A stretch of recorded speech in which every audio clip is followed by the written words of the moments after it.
So recently, Ariel Helwani has came out and basically laid out what the remainder of 2024 is going to look like as far as the schedule for the UFC in terms of cards. And shout out to Championship Rounds for this graphic that I'm throwing up on the screen here because they're always on top of the game, man. And this is, in my opinion, a very realistic layout for what we could see the UFC go with to finish out the year. But in this video, I want to talk about UFC 306 potential headliner being Sean O'Malley and Merab Dvalishvili. Now, I put up a poll recently on my community tab asking you all what you think in terms of this matchup because a few months back I made a video where I had a very strong opinion on what I think this matchup is going to look like. And I got news for you. My mind has not changed one bit when it comes to Sean O'Malley and Merab Dvalishvili. And first of all, if there was going to be somebody headlining this sphere, and it wasn't going to be Conor McGregor or some huge name that I know a lot of people are throwing out there, or it was maybe going to be Topuria Holloway, Sean O'Malley was the name that I feel confident the UFC was going to put on here. Why? It's a big moment. It's a big card.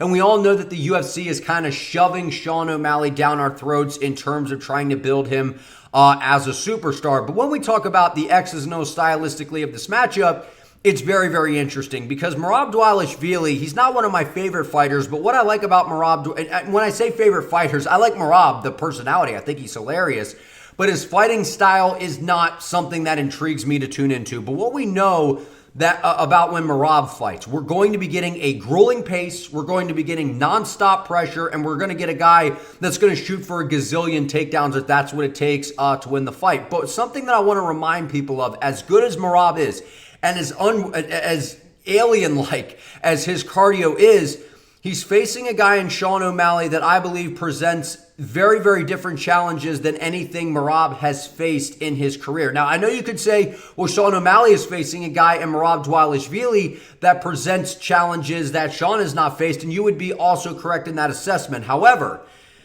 I believe the style of Sean is going to cause a world of problems for Merab because the guys that Merab has fought since he has been inside the UFC do not have the footwork, the timing, the speed, and the distance management that Sean O'Malley has.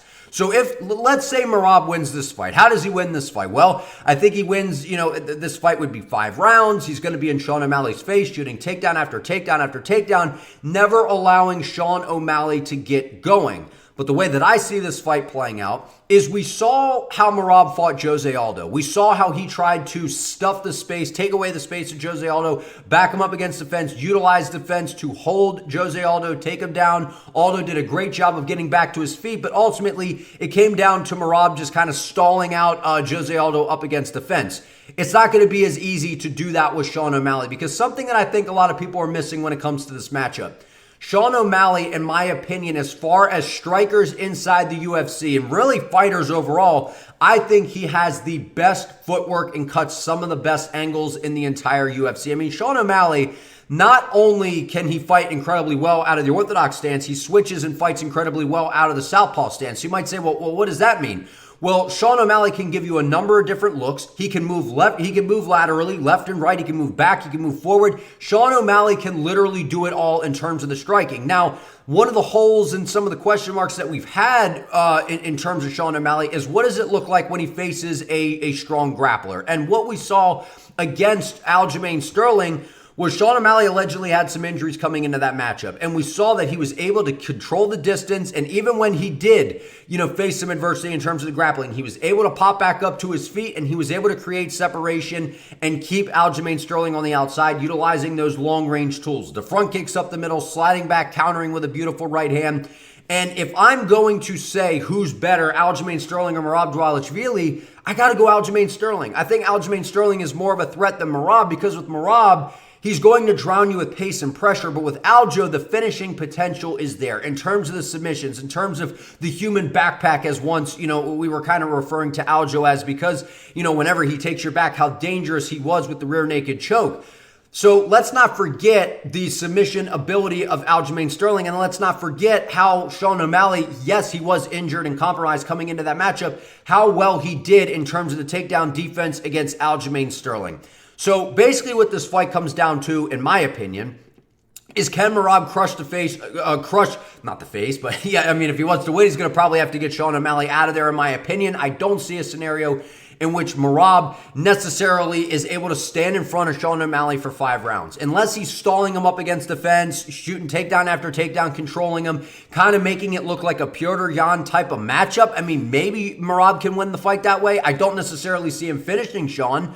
So I guess as I'm, talking about it here live as I'm recording this, I mean, I think Merab's best bet to win this fight is by a decision. He would probably win a unanimous decision, just shooting takedown after takedown after takedown, like what we saw him do against Petr Yan. But guys, you have to understand, it is all about styles when it comes to fights, man. And we've seen styles make fights, right? MMA math does not always add up. And a style of Sean O'Malley, right? I know that a little bit can kind of get lost in his recent outing against Marlon Chito Vera at UFC 299, right? A lot of people are going to talk about, well, Chito didn't deserve the title shot. Sean O'Malley's way faster. And all of those are technically valid points. The thing is, when you watch Merab's fighting style, what is a really hard matchup for a guy that wants to consistently shoot takedowns and consistently pressure you? A guy with great footwork, a guy that cuts really good angles, and a guy that has pinpoint accuracy and legit power when it comes to the striking. So in my opinion, I think it is a real possibility that we see Sean O'Malley flatline KO Merab Dvalishvili if they do headline the Sphere or whenever these guys fight. I do believe that Sean O'Malley flatline KOs Merab inside of 2 rounds. And if you say, well, how do you think he gets it done? What we've seen when Henry Cejudo fought Merab Dvalishvili, when we saw Marlon Moraes fight Merab Dvalishvili, we saw him rocked on the feet by a quick, short, sharp left hook. And if there's a guy that's going to watch the tape that has a great coach behind him in Tim Welch, backing Sean O'Malley, they're going to watch the tape and they're going to see, man, look, Henry Cejudo, Marlon Moraes, these guys are rocking Merab Dvalishvili early in the fight with a left hook. Let's find a way to set up that left hook. And what we know about Sean O'Malley, he has incredible distance management. He has incredible speed, incredible timing. And does he hurt Merab with a left hook? I could see it happening, right? Because a lot of the tendencies that we see fighters have, they don't always fix those gaps, right? And that's kind of what we've seen throughout the years is fighters will make adjustments, but sometimes there's a shot that just happens to find its way onto your chin. And we've seen Merab wobbled by those shots against both of those guys. If you don't think that Sean O'Malley and his coach Tim Welch are studying the tape to come out there, land a shot like that on Merab Dvalishvili, they know the longer this fight plays out, it's probably going to favor Merab because of the takedowns, the pressure, the control, all of those different factors. They're not going to let it get to the later rounds. They're going to look to counter and keep Merab Dvalishvili at range and look to counter him with those good sharp shots that we know Sean O'Malley likes to throw. But I want to hear from you all down in the comments. If you made it to the end of this video, comment Sugar down below. Like this video, comment your prediction below as well. Subscribe to the channel, help your boy out. I would appreciate it. See you next time.